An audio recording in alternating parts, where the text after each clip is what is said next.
Hello. Hello, everyone. Can everyone hear me? So coming in, getting signed in, getting settled in. We're gonna go ahead and get started. First off, let me introduce myself. My name is Brandon Cook. I'm the Healthcare for the Homeless, the Medical Respite Program Director for the Horizon Family Health Services. But I am also your brand new incoming chair for the Greenville Homeless Alliance Steering Committee. Thank you. I want to welcome everyone. Thank you all for being here. But what is our purpose for gathering today? Simply put, we are here in the spirit of collaboration, which is one of the reasons why we started having these joint meetings with the CoC over the past few years. We are here because we care about our friends who have no safe place to call home. We are here because we believe that working together to increase options and opportunities for the most vulnerable in our community is the best path forward. This belief we share, this spirit we all possess, is what GHA is built on. With a clear mission to strengthen and broaden support in an effort to increase options for individuals or families who are experiencing homelessness in Greenville County. We are here because we share a vision in which we believe in a Greenville County without homelessness, where there are safe, affordable homes for everyone. How do you do that? Well, we educate, we advocate, we collaborate. You guys all know this, and we innovate not only with policymakers, but with the community. We are activating the right people to ignite real change. This is all well and good, but it is hard work. And when things get really tough, we need a strong foundation to help carry us through adversities, inequities, and injustices that ultimately impact us all. Equity, integrity, inclusiveness, pragmatism, and courage. Again, you guys have heard this all before. These things, our values, will keep us grounded in this work. Now that you know why we're here, I'd like to introduce you to our newest additions of the GHA Steering Committee. Starting with, I know I saw her a minute ago, I'm gonna start with her. Triune Mercy's very own Associate Pastor, Amanda Taylor.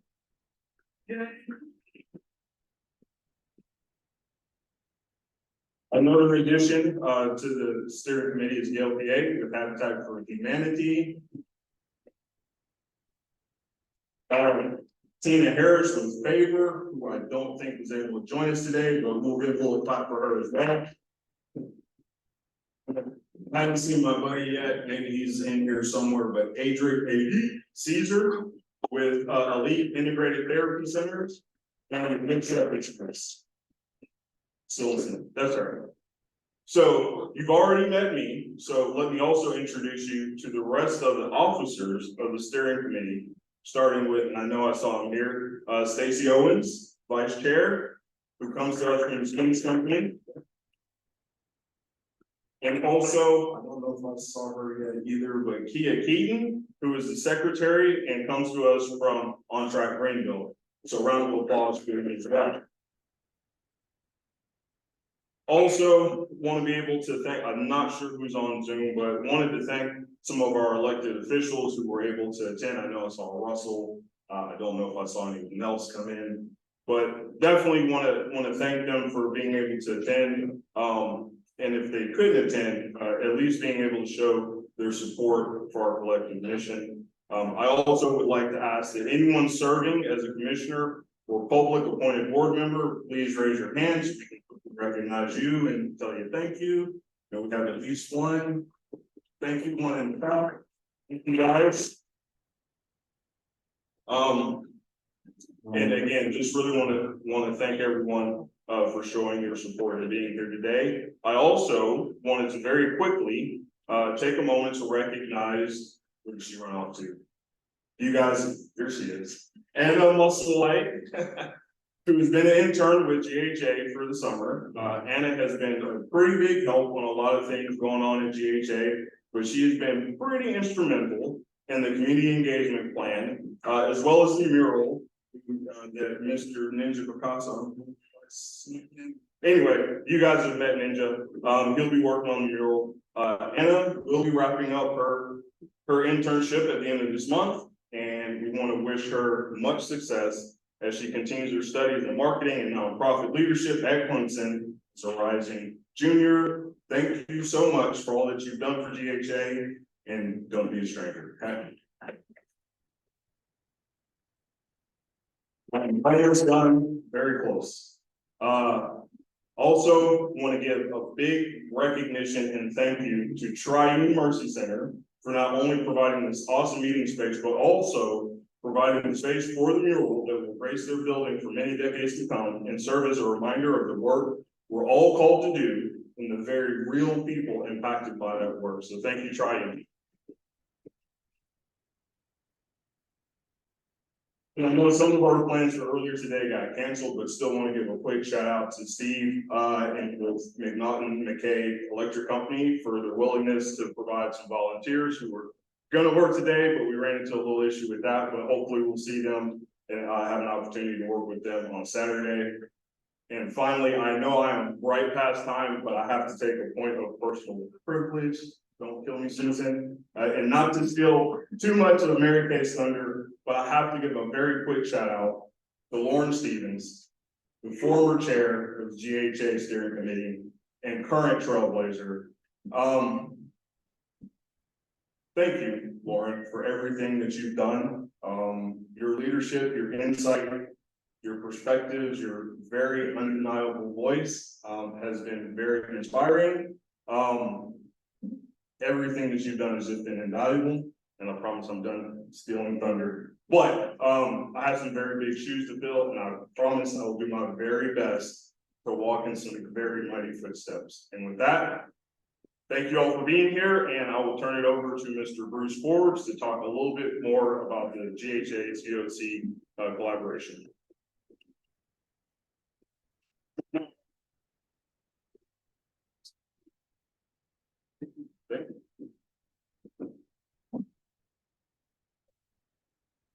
Good afternoon, everybody. My name is Bruce Forbes. I work for SHARE. We're a community action agency serving low-income families in Greenland and Sonoma counties. I also serve as president of the Greenville chapter of the Upstate Continuum of Care. I serve as vice president of the advisory council to the Continuum of Care, and I also serve on the steering committee with the Greenville Homeless Alliance. So there's other things too. But today I want to talk about the NOFO, and that's going to be your word of the day. NOFO, and it stands for Notice of Funding Opportunity. And every year HUD submits or puts out the NOFO for all the continuums of care across the country.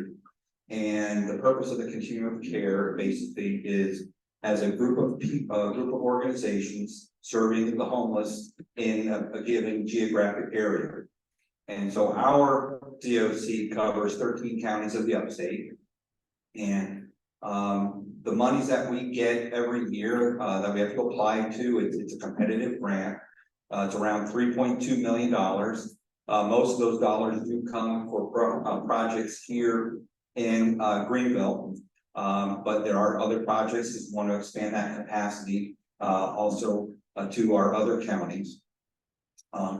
The monies also are not for shelter, it's for housing and housing related services, street outreach and things, supportive services, things like that. So rapid rehousing projects and things like that. So what I'm telling you today is that the NOFO is out and that there is a timeline that we as a continuum of care have to follow according to HUD guidelines, where if you have a current funded project, you need to submit your project or at least a letter of intent by Monday, July 31st. And then it is reviewed and approved, and if it's approved, there are other steps. You have to go into the eSnaps HUD website to submit your information online. And then there's actually a rating and ranking process.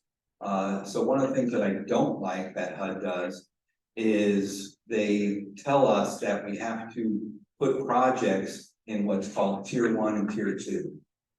So tier 1 consists of 93% of all the dollars that you have in all the projects that you've got. So that means you hang out about 7% of the projects with the fear that if we don't do well as a continuum of care, if we don't score well, we could actually lose those projects. So I don't like it, especially when you've got all good projects going on.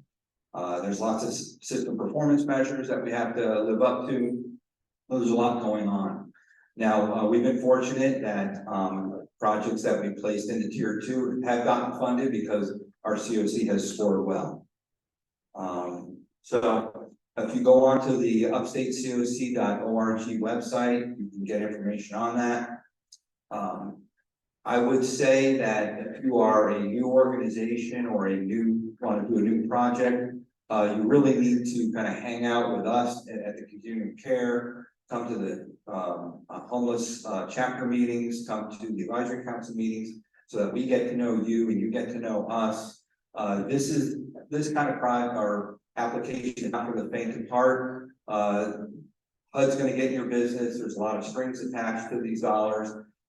So if you're a first timer, come and talk to me, and we'll figure out ways to get you into the whole process. But we definitely want to make sure that we're expanding and adding new capacity as we can. Does anybody have any questions about these CoC dollars or anything like that? Care dollars? All right, so I'm good then. Thanks, guys.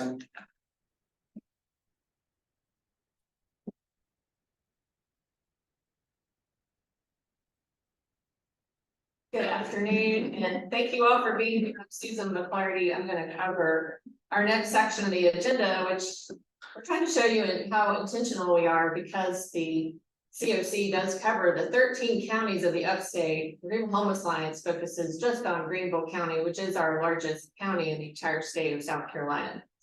So when we talk about our community engagement plan, that's a big piece of the Homeless Alliance work this year. We just want to remind everyone here that our Educate and Collaborate group have been hard at work developing this plan, and that process is based on research. And it's an intentional process of building relationships with community members. So pat yourself on the back, you're doing that today. And we want to work side by side with you as an ongoing partner. And in every way imaginable, building this army of support for our mission, which you heard Brandon say. So we have that goal of ending homelessness and being a better place for everyone in Greenville to call home. And when you have been to some of our other meetings and if you followed our work, you know we have this inverted triangle, which is a theory of system change. And the very bottom of the triangle talks about what each of us knows and thinks about homelessness. And the mural is a really great way for us to begin changing that across not just this group here, but everyone in our community.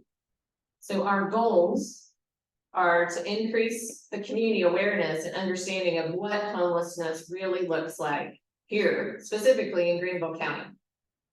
I spoke recently with Asheville, North Carolina, and they're not that far away from us, but their continuum is one county of Buncombe. So think about that. Increase community understanding of who GHA is and our role that we have in connecting this community to find what we call durable solutions. We don't want band-aids.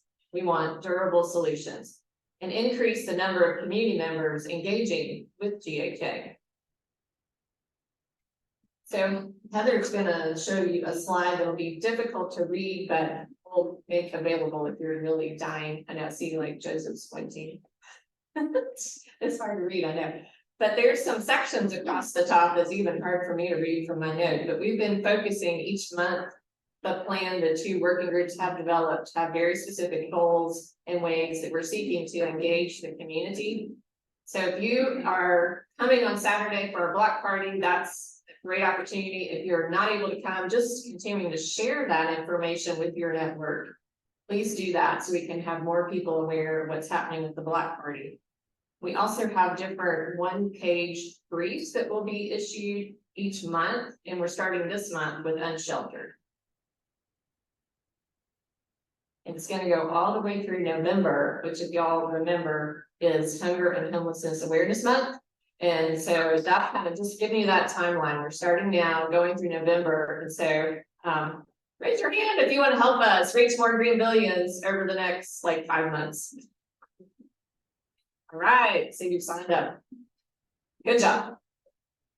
So Saturday we have the block party at the mural, and we hope the weather is looking again a bit iffy for Saturday. Should it rain, we'll send out some notices, but we have July 29th as a rain backup date. But we will be starting at 9 o'clock and hope that if it is to rain, it'll wait later in the day. Some other pieces that are coming as the mural is finished will include art exhibit that we're working on launching around the same time of the Ignite Luncheon, which will be November the 14th. And that's a Tuesday. But if y'all remember, we established November 15th as the Greenville Homeless Alliance Hunger and Homelessness Awareness Day. And that has so far always fallen in National Hunger and Homelessness Awareness Week. So again, in everything we can do, and the mural is a great vehicle, we realized about 14,000 vehicles go just one direction. So think about that, 14,000 vehicles per day are going to be coming along this stretch once the mural is complete. And we hope really planting a lot of seeds in everyone's mind about those solutions to homelessness. Thank you all.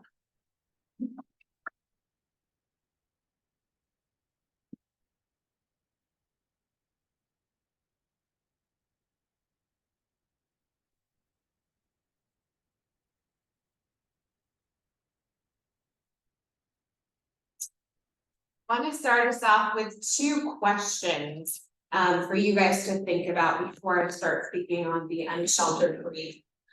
The first question is, what do you want the community to know about unsheltered homelessness?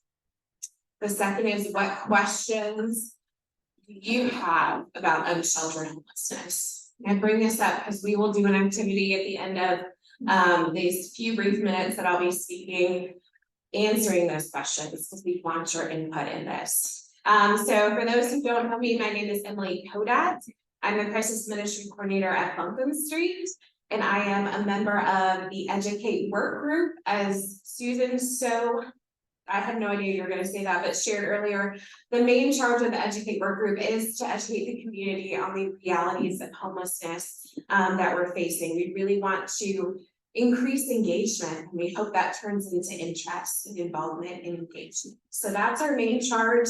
One of the initiatives that we're working on that was mentioned in the community engagement plan is creating these briefs, short papers that on different topics on homelessness that we hope will become distributable and easy to share among people. The one that we've been starting on right now is unsheltered homelessness. That is something that is one of the most visible things that you can see in homelessness, individuals on the streets, under tents, living in certain areas. A lot of the communities see that. So we wanted to start with that brief.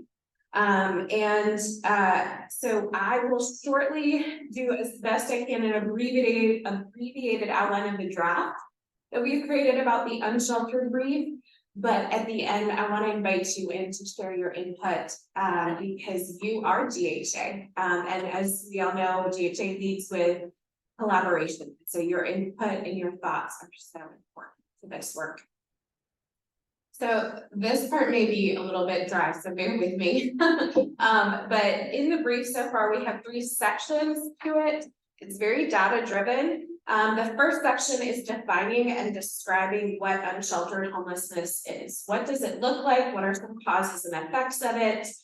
We discuss in it what a subsection of the homeless population are the chronically homeless, and we describe what chronically homeless is. That's when an individual has experienced homelessness for a year or repeatedly with disability of a disability of some struggling with a disabling condition, excuse me, either mental illness, physical disability, or substance use disorder. That makes up just a fun data point, 41% of those in the PIT count are considered chronically homeless. It's almost 50%. In 2022, the PIT count shared point in time count counted 126 individuals as experiencing homelessness, and a lot of outreach professionals has agreed that number is actually 5 times greater what they're really seeing. And so if we take that 126, 5 times greater, it would be about 630 individuals. And 41% of that is 250 individuals experiencing chronic homelessness and very vulnerable. So a very important point.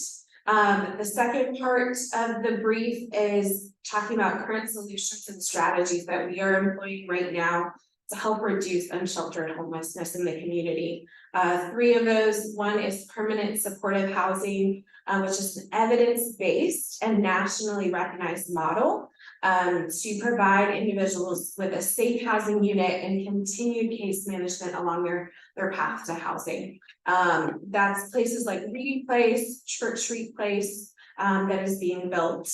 A second solution that we're employing in strategy is outreach.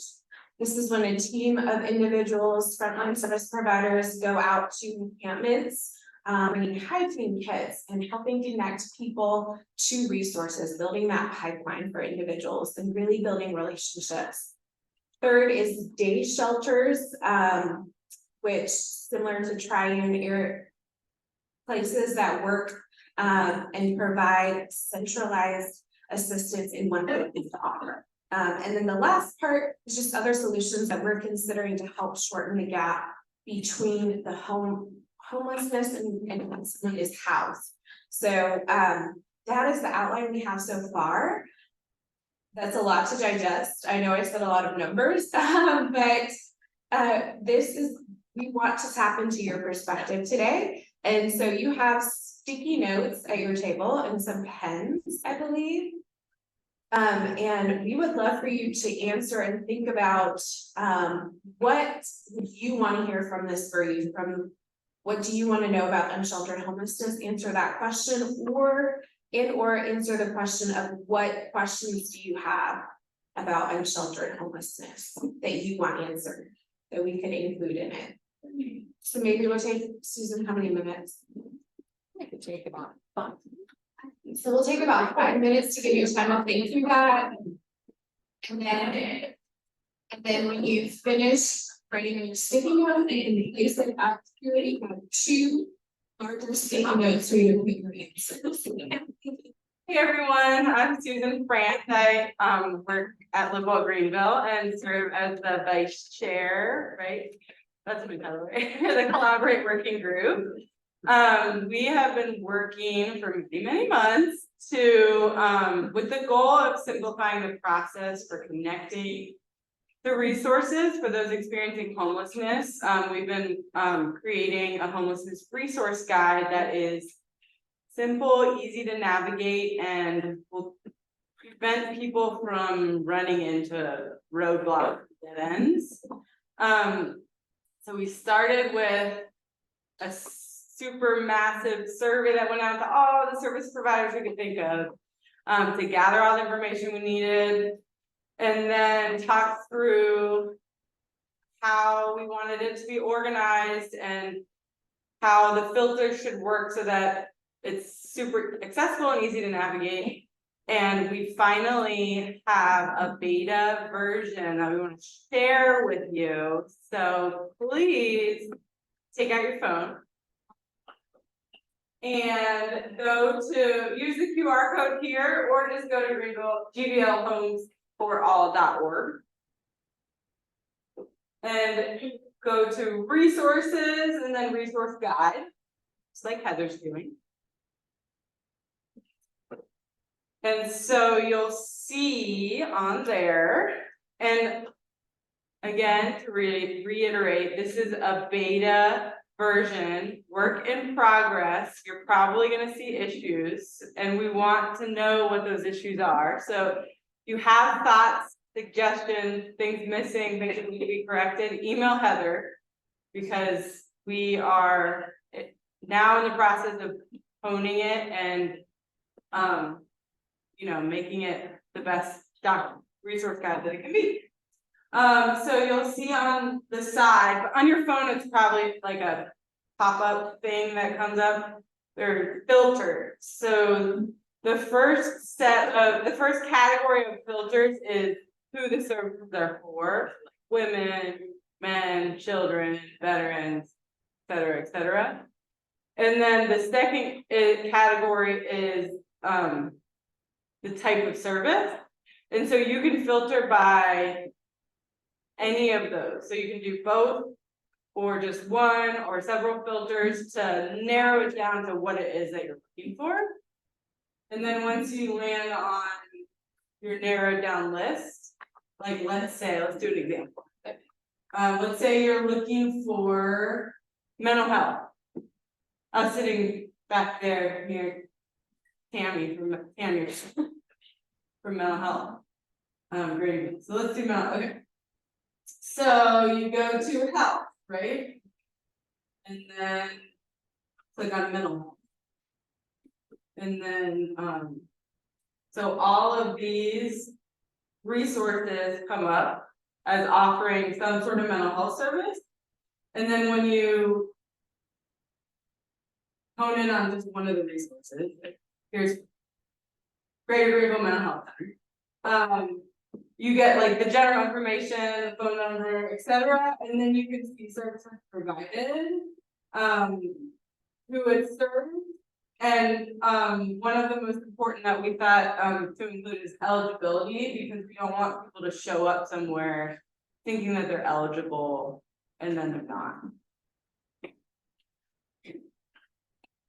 And so please check it out and send all of your suggestions, feedback, comments, and corrections to Heather. Yeah. Am I passing it on to someone? Yeah.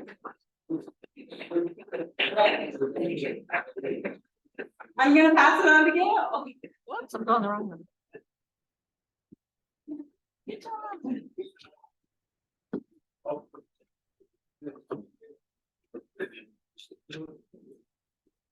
Good afternoon, folks, and then I've been happy to be able to bring this report on behalf of our chairperson, Alexandra Harris, who's not here today. One of the things that this group focuses on is providing grassroots training for individuals in our community that want to know more about homelessness, want to know how do I advocate for the things that are important to me, and then what's the next step. So in October of 2021, we launched our first academy training. It was a beta group, and we wanted to bring these individuals together because we wanted to test what this was going to look like. Were we going to get the response that we wanted? Were we able to get the right kind of information? And were people going to feel empowered? And we walked away thinking we'd answered all three of those questions. We also realized that this gave us an opportunity to recraft what we had done and also create a program that was going to be taken to the people and not have the people come to us. And that was one of the key things that we realized that we needed to do. So since that launch date, we've hosted 5, and they've grown. We've gotten better at it. We fine-tuned our presentations, and we've served almost 150 individuals through this academy training program.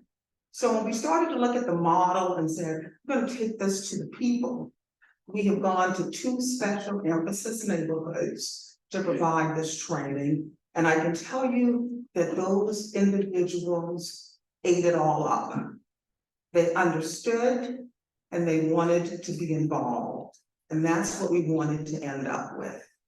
What's on the horizon for us in the next couple of months is we're going to be hosting another session with the San Susie Neighborhood Association.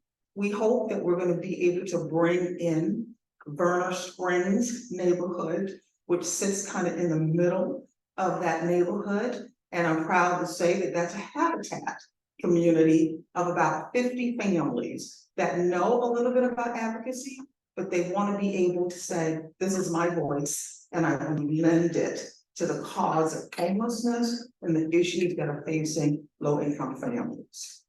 So, advocacy. I can tell you unequivocally that this community has truly come together to advocate for the things that have been so important to us over the last 6 or 7 months. And I can tell you that we have been very successful in making things happen and changes for the people that we need to serve in this community. First and most importantly, the city's development code was approved. I want to thank Russell, I want to thank Shannon, I want to thank the city for being attentive to the needs of this community, lending their time, gracious hospitality to answer all our questions. And there were conversations back and forth about what should this look like, who are we trying to serve, and what we're trying to accomplish. Is it a perfect development code? No. But it is a development code that will help the steward in what growth will look like in this community. And it definitely helps to create opportunities for low-income families in this area with affordable housing initiatives. So I want to thank each and every one of you that attended those meetings, that came out and spoke in favor of the development code. And I think we can say we've got an advocacy victory. The other thing that passed on the state level was S-284, which now allows hospitality and accommodation tax funds to be used at a 15% cap for affordable housing for those individuals between 30 and 80% of AMI. And once again, we have been able to go sit and talk to members of the city to get some clarity on where this money is coming from and how we'll be able to use it. They have reported to us that they need to get some clarity from the state, and we hope to hear something in the next couple of weeks as to how that money is going to funnel into Greenville and how we can use it for those families in need. The other piece of it, Greenville County approved their budgets. This was one of the most contentious budget discussions that have happened in years in Greenville County. And again, a lot of what happened is because you guys got involved, came to the meetings, contacted your elected officials, showed up as constituents. And now, although there's a slight increase in the millage, we have $5 million in that budget toward affordable housing. I've got the other thing on Zoom and I can't get rid of it. Here it is. Maybe I can. It's also funds allocated for some land management and also for the transit. What didn't happen is we didn't get as much as we wanted. So we've got more work to be done on that end. So for the advocacy working group, we will continue to focus on training grassroots leaders in this community.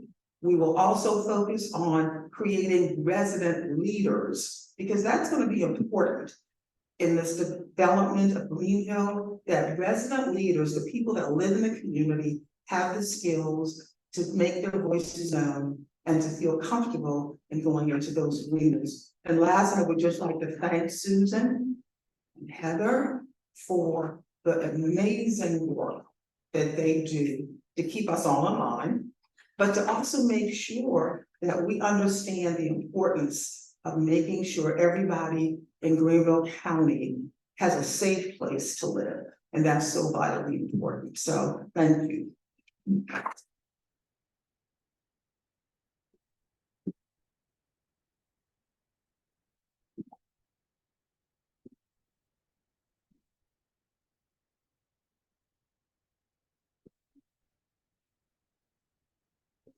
Good afternoon, everyone. My name is Ashana Taylor. I work with a company called Bywater Development. We are a LIHTC developer based out of St. Louis, Missouri. I am tasked with giving you a summary of the topics discussed for the Innovate Group. So during our last few months, the Innovate Group has focused on the importance of coordinated entry and discussing ways to better assist residents who are ready to exit homelessness in Greenville. Our goal is to work with key stakeholders to develop a universally accepted entry and exit system while also supporting the upstate of continuous care HUD mandated coordinated entry system process. This comes from GHA's strategic plan, which was adopted in 2020. The leadership of Innovate prioritized universal exits for people living unsheltered and often experiencing chronic homelessness, meaning that they have lived outside on the streets for more than a year.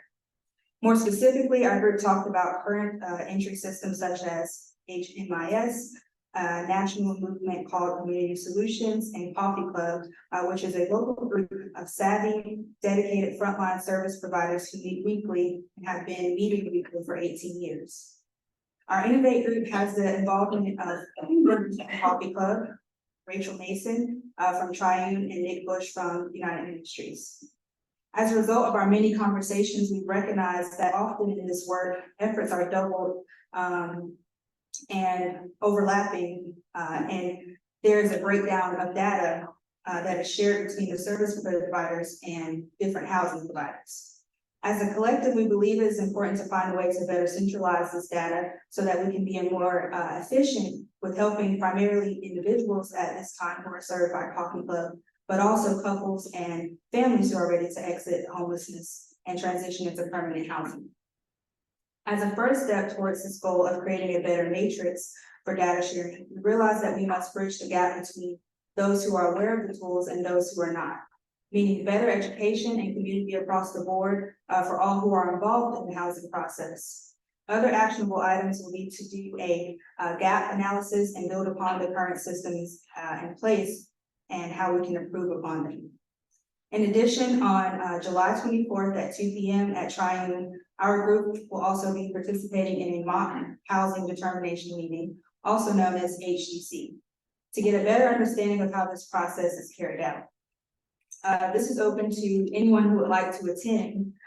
This mock HDC will be led by the Upstate Continuum Care and their staff. One key factor that they shared with us in June is that the inflow does not match the outflow.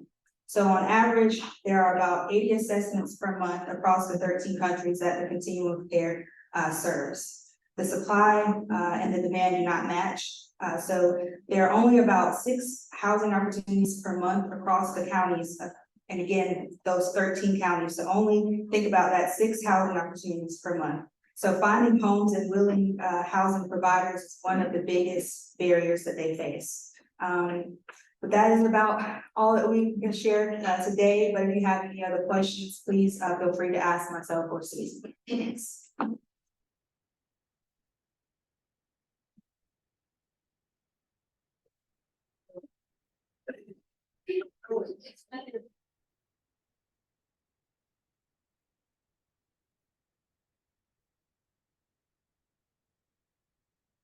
So I'm honored to be stand before my colleagues and alliance members to present the Bridge Award today.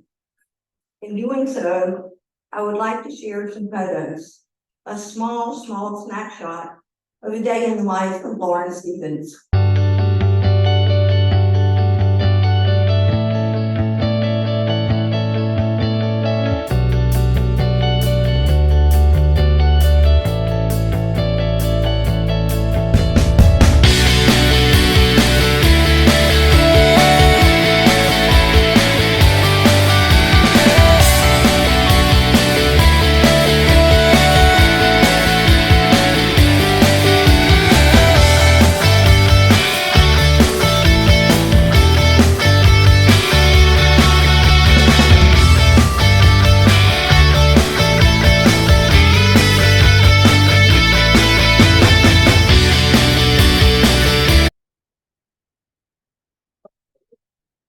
nice, very nice. Right.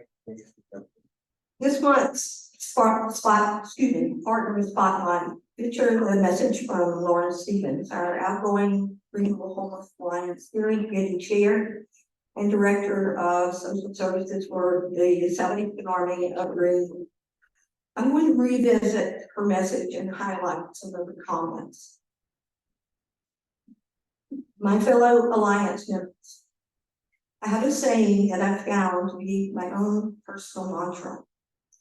I try to follow this perspective every single day as a mother and in my work with the Salvation Army. What I've come to realize is that those two worlds can be approached in the same way. The center for both is a person. The saying is, you have to go somewhere to grow somewhere. The phrase is something that is as necessary to the Alliance now as it was years ago. In the beginning, the Alliance was an idea, a dream, a grain of hope. The idea became possible because of people. The Greenville Homeless Alliance is not for individuals that make up the meetings or the folks in the communities. The Greenville Homeless Alliance was made by people who went somewhere and grew somewhere, for people left silent and invisible. There is more power in the collective than ever in the individual. The Greenville Homeless Alliance reminds me of this. This work that we do is heavy and heartbreaking. I've been told that I provide comic relief in this work, and I enjoy coming up with t-shirt worthy one-liners. But I'm going to leave you with a one-liner. When you make light of what is heavy, you make it seem possible to be carried. What the Greenville Homeless Alliance teaches us is that we can showcase our promise without shadowing our pain. Together, we will all use the platforms created by our alliance to take this community somewhere, to see this community grow somewhere. You have to go to grow. This journey has not been a linear process. At times it called upon us. It called the process required stepping out of our comfort zone to create a sense of ease and discomfort in order for our collective voice to be heard. Remember, we had to go somewhere in order to grow somewhere. For our folks left silent, invisible, and considered some of the most vulnerable in our community. As I lead the steering committee of the Greenville Homeless Alliance, I have no plan to ever stop helping what we carry together. What we carry together. No one agency, no one organization can do this work. I have no plan to stop helping what we carry together. We have been called upon to be the light for those in need. The Alliance has grown behind the scenes, creating a vision of the Greenville we want to have in our sights. This Alliance is what Greenville has been waiting for, and I could not be prouder of where it is headed. But yet be so. So I would like to present the Bridge Award to my friend and colleague, Lauren Stevens.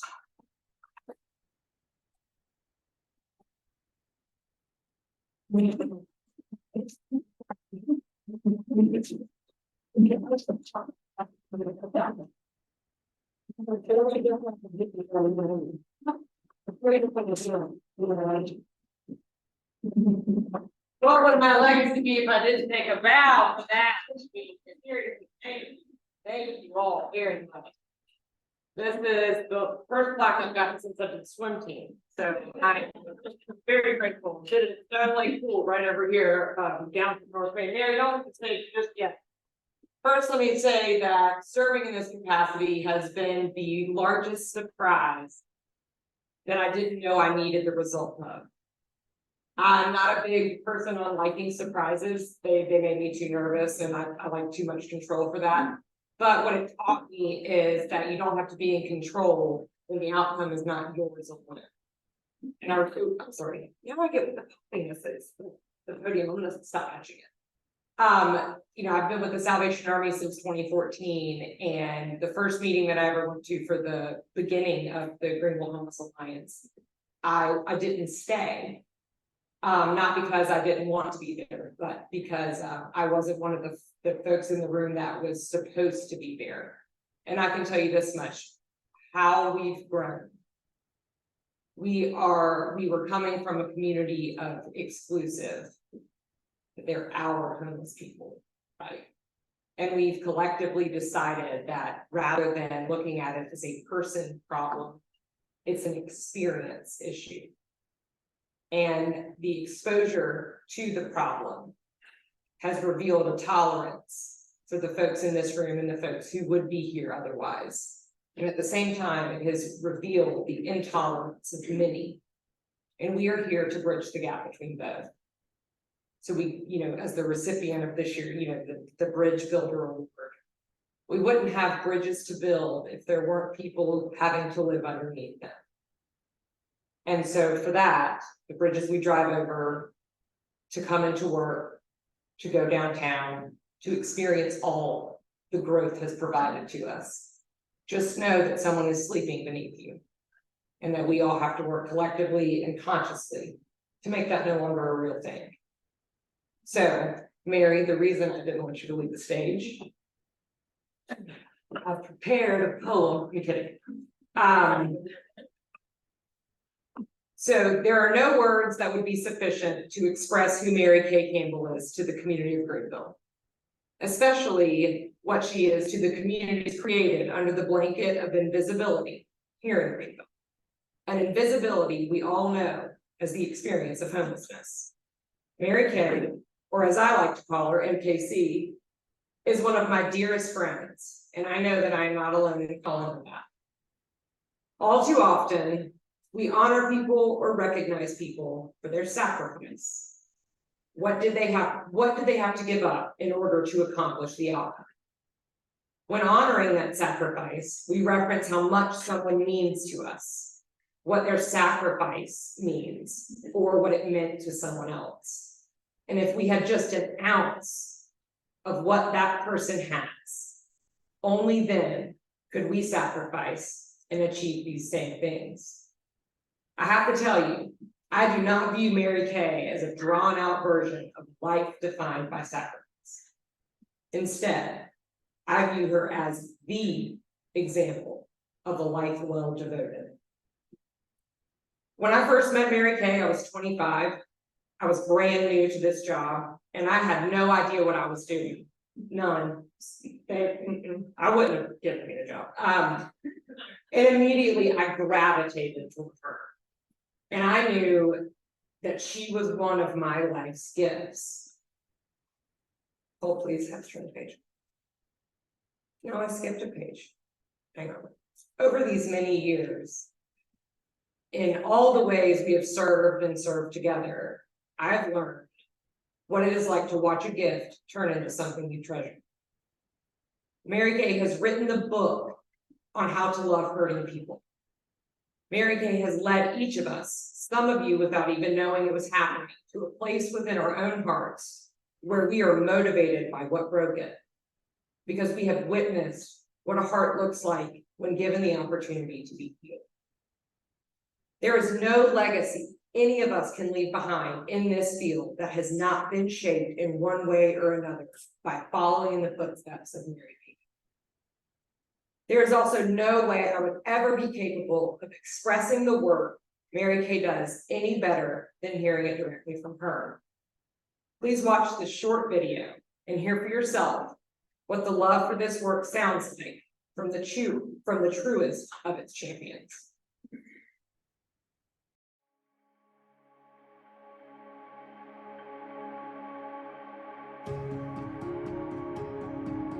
Communities across the country are all experiencing a housing boom, and the bandwidth of these communities to meet the needs of everyone in them is getting smaller and smaller.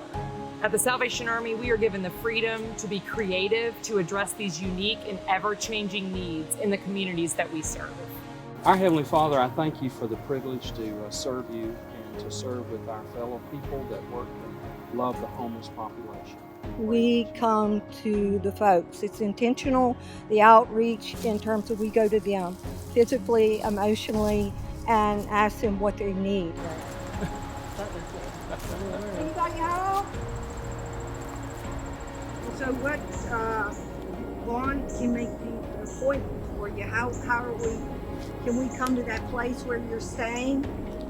Yeah, make them in the afternoon. Okay. You can come get me right here. I'll be right here. Certainly, it's to build a relationship over time, and it does take time. But our goal ultimately is to help folks with their chronic mental illness and many times homeless. Our goal is to put a roof over their head and surround them with supportive services.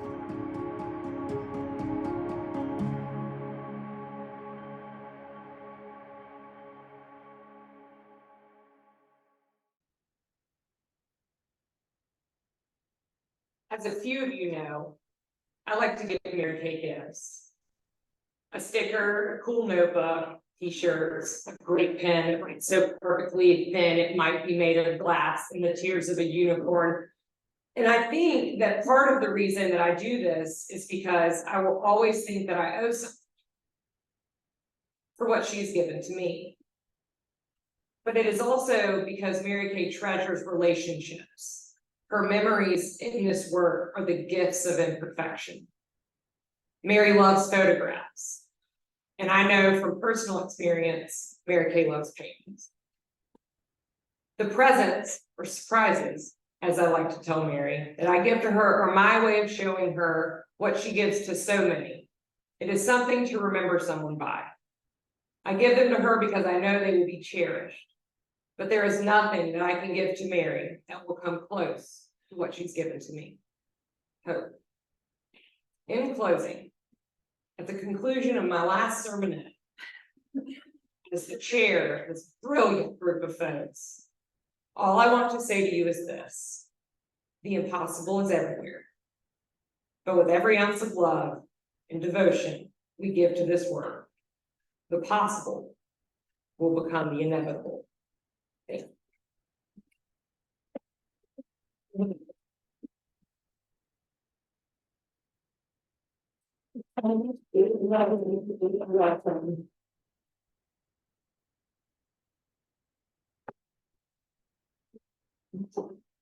Look at that, it's 2 on 1. So, good job. Well, so please do send feedback on the new resource guide that's now on our website. Really like for y'all's help in testing it. If you think of other things that you didn't put on the stickies and you still want to send those along, you can definitely send those to us. Please come on Saturday for the block party and watch for any news. We do have to shift it due to the weather. And as the staff person alongside Heather, we want to give our deep thanks to Lauren and Mary Kay for their tireless and dedicated efforts over the last 2 years as chair and vice chair during some interesting times. So thank you so much.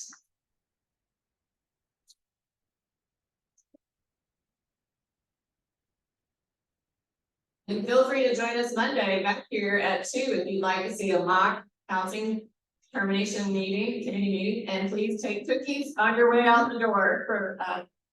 Thanks for being here. Thank you all. See you in October.